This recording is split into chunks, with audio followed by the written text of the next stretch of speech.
How to make £2,000 per month with just a single successful Amazon FBA private label product. In this video, I'm going to be showing you step by step how to start your own Amazon FBA business and launch your very first product. I've been selling on Amazon since 2018. I've sold thousands of products on Amazon. I've mentored hundreds of other sellers as well. And I've taken all of that knowledge and experience and I've put it into this very simple one-page guide, this one-page PDF that you guys can download completely free. I'm going to show you where the link is at the end of this video, but it's a PDF. There's no sales funnel, there's no email address or anything like that. It's just a direct link so you guys can download this PDF. So step one, I want you to set up a limited company. And the good thing about this is you do not need to know what your brand name is at this stage. You can have a different brand name to your limited company. And this means you can get the ball running with the legalities before you've even found your first product. I then want you to use a suitable business address to set up that limited company. And what do I mean by suitable? Well, I don't want you to use your home address, as in potential future Amazon customers will be easily able to find out where you live. And I also don't want you to use a virtual office, as you can't use that from a VAT perspective, and also Amazon won't accept it either. And you're also going to need a business bank account to go along with that limited company. There are many, many providers out there. Recently, I've used Monzo to set up a business, and that was very, very seamless and straightforward. So that's why I put them on there as a recommendation. I'm not affiliated with Monzo. There's no affiliate link. It's just a very good experience I've had recently. So that's why I'm sharing it with you guys. We then move on to step 4, and any of these steps which has this little blue video icon, there is a link to at the end of the PDF here. You see we've got 7 different videos which are referenced throughout this step-by-step guide, and it takes basically the summary information I give you and goes into a lot more detail. As if I went into detail on every single one of these steps at the moment, this video would probably be about 4 hours long. So step 4, I want you to open a professional Amazon account. So you can only do this once you've got your limited company and you've got your bank account open. You can then go to Amazon and open your seller account.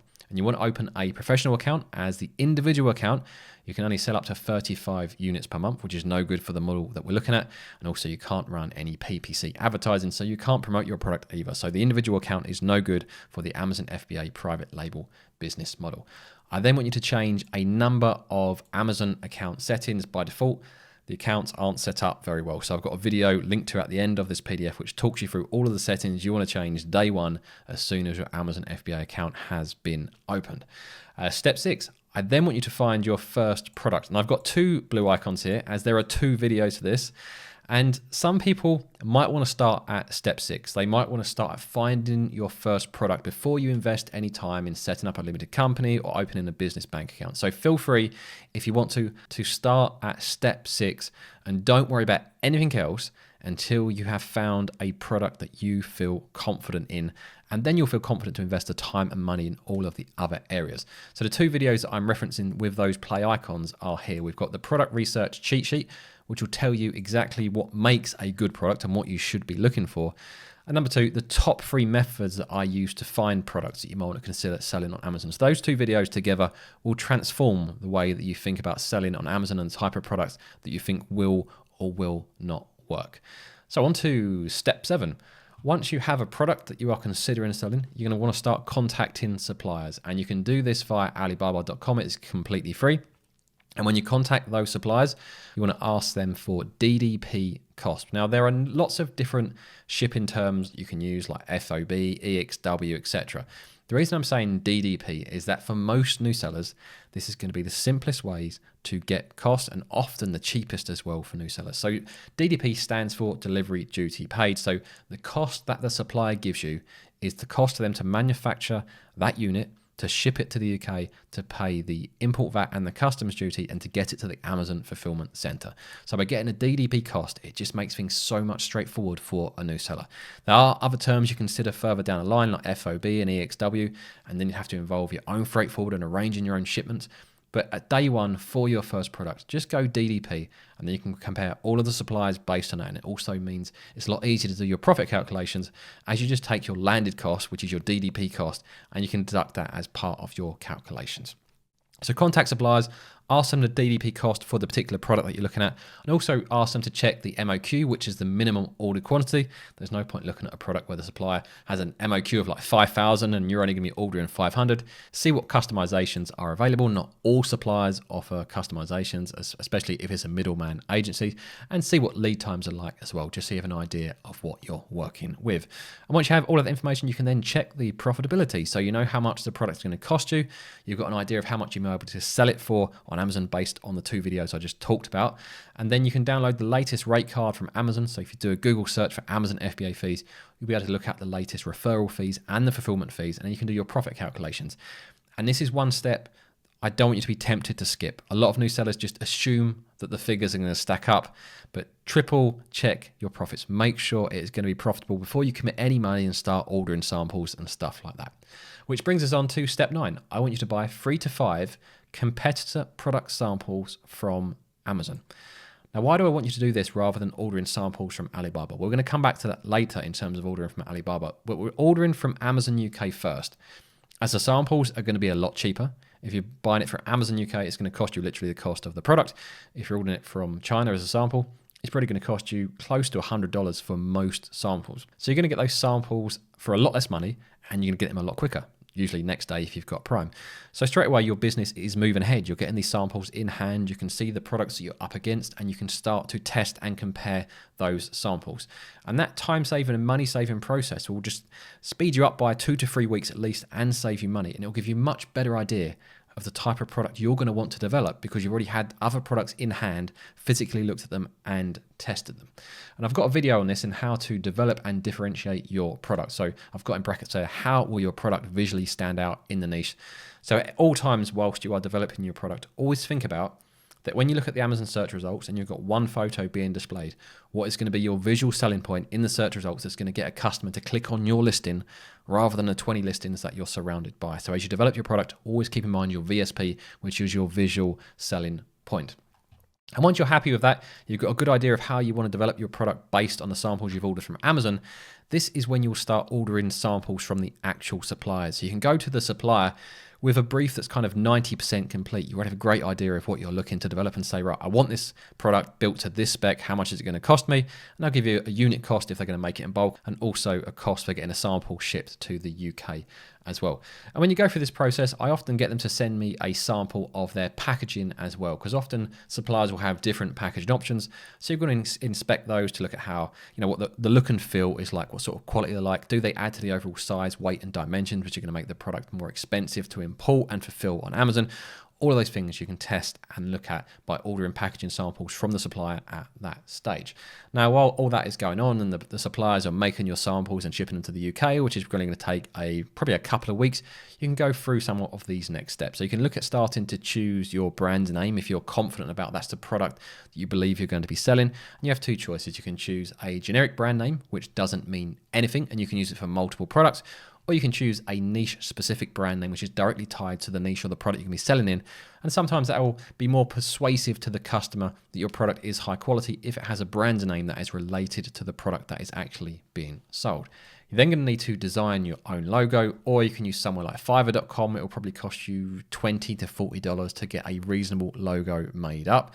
And once you've got all of that ready, you've got your brand name and your logo, you can then submit your trademark application, which we're going to need for later on in the process, because we need a trademark to get something on Amazon called Brand Registry, which helps you to protect your listing. So let me scroll down a bit further. Step 15. You're then going to design your packaging and product insert. So the packaging is obviously the packaging surrounding your product, and the insert is usually a piece of card that goes in with the product. So when a customer opens it, they see the product and they see your insert.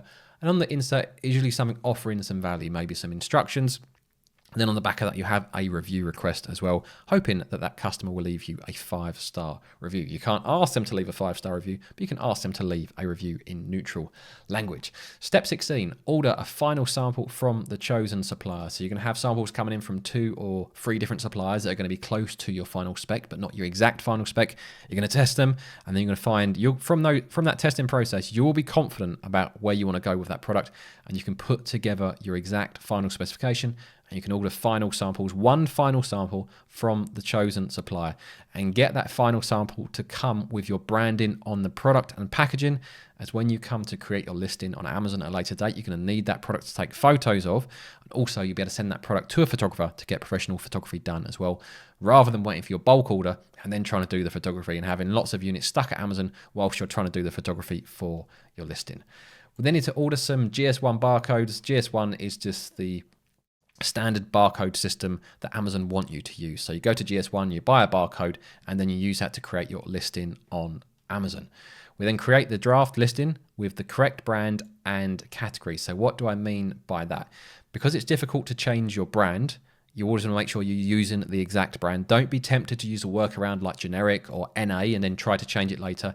You want to create your listing, your draft listing, with the exact brand name that you intend to use. That's why we need your sample branded, so you can take photos of that sample, so you can give it to Amazon, and then Amazon will allow you to use that brand name when creating your listing. And the same with the category. You need to choose the exact category that you plan to sell in, as Amazon are very reluctant to let you change the category at a later date. Things like your title, bullet points, descriptions, and images, you can tweak all of those at a later date, but you have to get the brand name and the category right. Now, I use Listing Builder from Helium 10 to help me with that, and there'll be some links to Helium 10 at the end of this PDF. We have another video here, which is the keyword research for Amazon listing and PPC. So we're using Cerebro from Helium 10, and we do our keyword research so that when we create our product listing, we can optimize the titles, bullets, and descriptions to contain search terms that customers frequently use, which will bring more traffic and more eyes to your listing. And the same for PPC, where you then target those keywords with PPC to drive our product higher up in the search results so customers can actually find us. And then once we've created the listing, we can then download the Amazon product barcode. So Amazon call this the FNSKU. So you need a GS1 barcode to create a listing on Amazon. Then when you've created the listing, Amazon provide their own barcode, which is the FNSKU, and that goes on every single unit of inventory that you send into Amazon. So give this to your supplier and ask them to put it on every single product. Step 21. I want you to apply for brand registry. This is what we talked about earlier. So as soon as you've applied for a trademark, you'll be issued a pending trademark number, and you can use this along with your branded sample to apply for brand registry. Rather than having to wait 7-8 weeks for your trademark to be approved, you can usually get brand registry within 24 hours. So you can know before placing your bulk order whether Amazon has any issues with you using that particular brand. Now, once you've done all of that, you can then start negotiating with suppliers and placing order for 3 months inventory.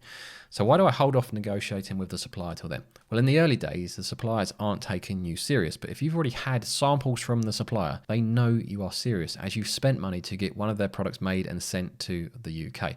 So when you turn around and say to them, look, I like your product, I want to go ahead with you, but you're more expensive than an alternative supplier, or I need you to be at this particular cost for this product to be viable for us, they're more likely to negotiate with you. And in terms of how much inventory to order, I usually recommend ordering 3 months of inventory, as that will give you enough inventory to try to stay in stock if the product is successful. So when you start selling on Amazon, it's going to take a few weeks before you get an idea as to whether this product is actually going to work or not. And if it is going to work, then by having 3 months of stock, you've got time to order some more stock and hopefully get it to the UK before you run out of stock, or if you do run out of stock, you're only out of stock for a short period of time. And at the same time, also upload a contract to the order. So when you place the order on Alibaba, send the supplier the full product specification that you've been developing, and they can attach that to the order to make sure you can hold them to account if they don't build the product exactly as you want it to be. And then you pay the deposit as well. So you can negotiate the payment terms with the supplier rather than paying 100% upfront. They may request that on a small order, but on bulk orders, it's normally either 50-50 payment terms, or maybe, if you're lucky, a 30% deposit and then 70% on completion of the goods. Now, while the goods are being manufactured, there are some more steps you can take. Step number 23 is to create the shipping plan and send the carton and pallet labels to the supplier or freight forwarder. So what do I mean by that? When you send goods to Amazon, you have to create a shipping plan in Amazon Seller Central. Amazon will then issue some labels that will then go onto your boxes so that when the goods arrive at Amazon, Amazon know how to process them into stock. And if you're using DDP, then you're just going to be sending these labels to the supplier. But if you're arranging your own shipping via a freight forwarder, then you're going to be sending those labels to the freight forwarder instead. Also, you're going to want to arrange a product inspection prior to dispatch. you want to check these goods while they're in China. So is there any issues, they can be resolved there. So what I do is I get this inspection to take place once the goods have been manufactured, but before it leaves China.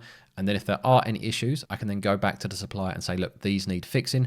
But if the inspection is fine, I'll then pay the balance payment at that point. But I do not pay the balance payment until I'm 100% happy with the inspection. And that's what I've got as the next step. Pay the balance of the bulk order after a successful inspection.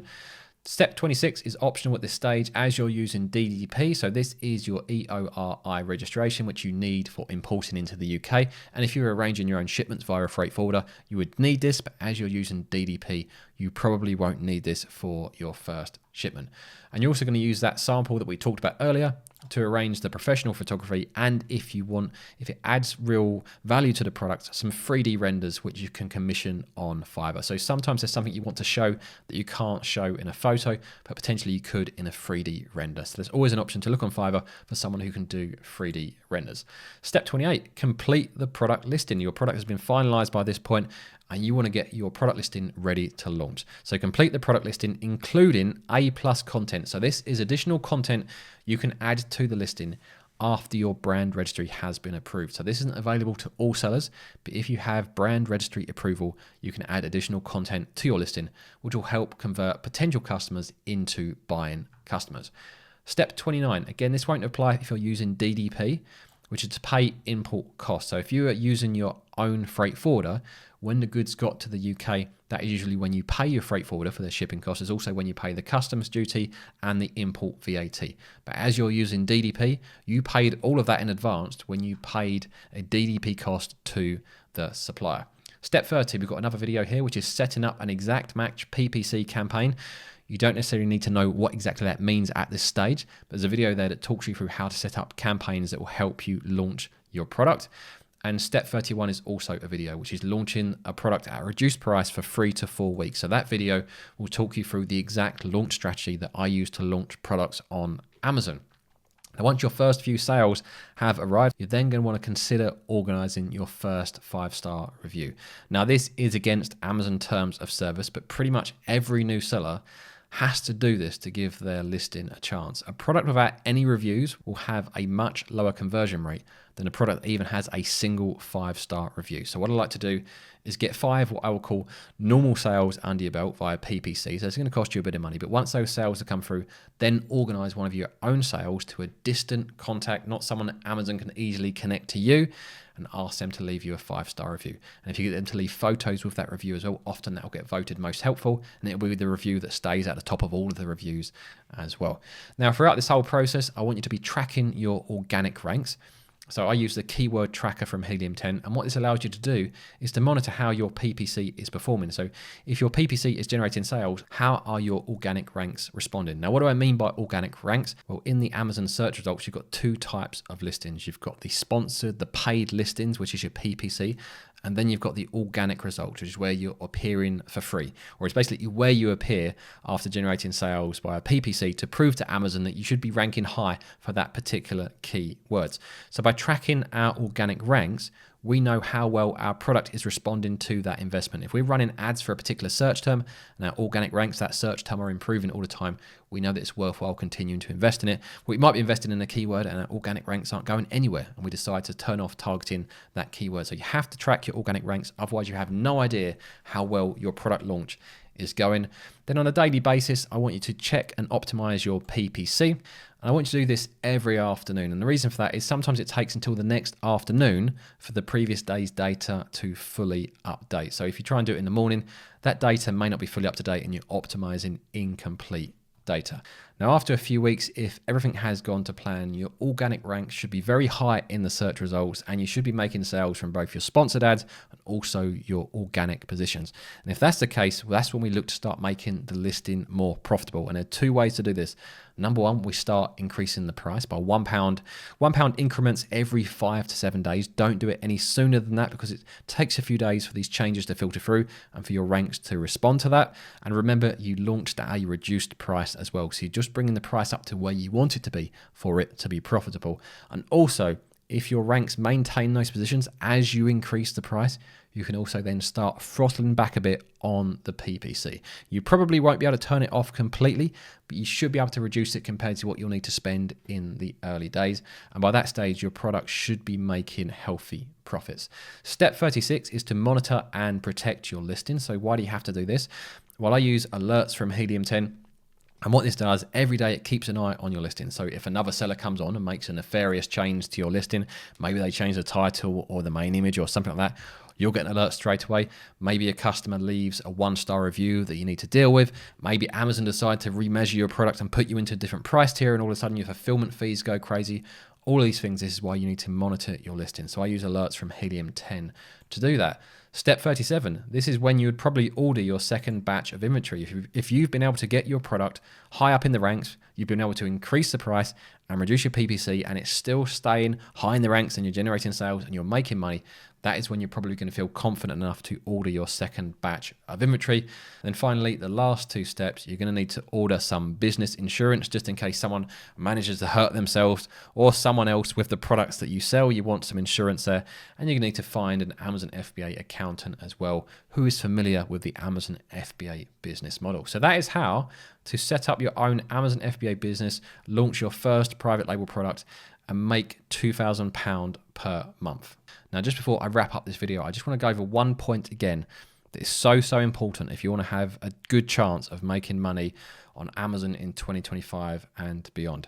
So when you're choosing your first product, you're going to need to aim for a monthly revenue of at least £6,000 if you're looking to make about £2,000 profit per month, because usually your profit margin is around 30%.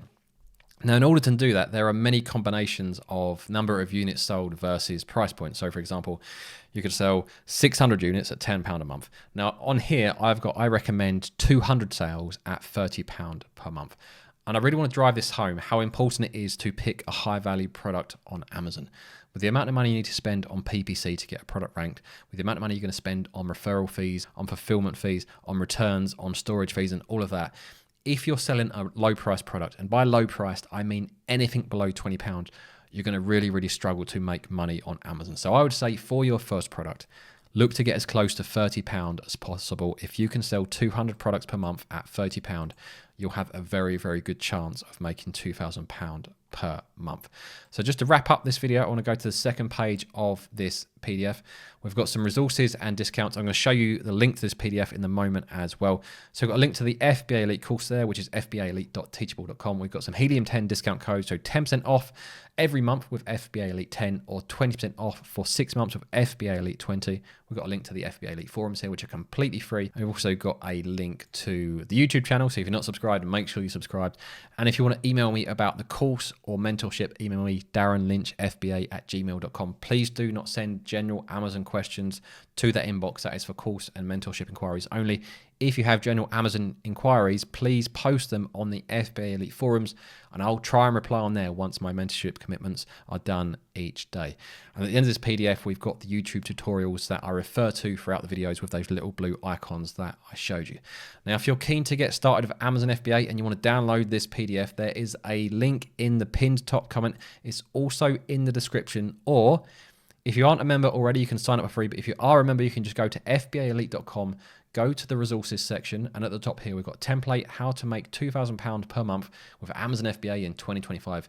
Click that link, and in the top right corner, you've got the little download button. And by the time this video goes live, this video will be appearing here as well. Now, if you're eager to get started with Amazon FBA and you'll start finding your first product, I'm going to pop up a video now which shows you my top 3 methods for finding products to sell on Amazon, and I'll see you guys over there.